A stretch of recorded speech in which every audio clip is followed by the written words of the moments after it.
Once we have all of those stripes added to our candy canes, we're going to go in now with our markers to add in our pattern. So you probably want maybe 2 or maybe 3 colors in each pattern. So you can think about maybe colors of real candy canes you've seen, or maybe you can come up with your own patterns and think about maybe what those colors are going to be for their flavor. So maybe if you're doing like red and white, it could be a classic peppermint candy cane, or you could make it, you can kind of change the flavor, make it whatever flavor you want. It's up to you. Maybe it's cherry instead.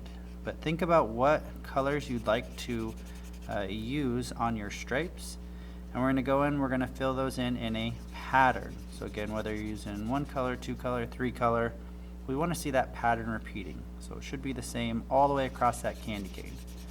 You do not have to make all of your candy canes the same. They can all be different flavors, they can all be different colors.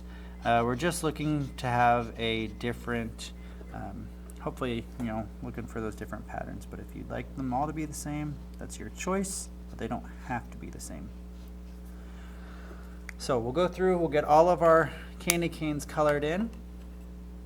And then the last thing you can do, if you have time, you can go through and add a shadow to the candy canes. Now this part can be tricky.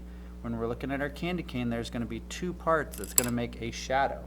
There's going to be the long part that will make a shadow, and then there's the short part that will make a shadow. So if my candy cane had a shadow, let's say the light's going this way, if this candy cane had a shadow, I would have to make a shadow on this long side here and the short side here. And to do that, I'll just use a pencil, and I'm just going to draw a little line right next to the side of the candy cane, and then I'm going to color it in. That pencil's nice because it's just not too dark, it's just light enough to make a nice little shadow. And then I'm going to do this to the short side as well. So I'm only doing it on the side of the candy cane. Again, if the light's coming this way, the shadow is going to be on that side.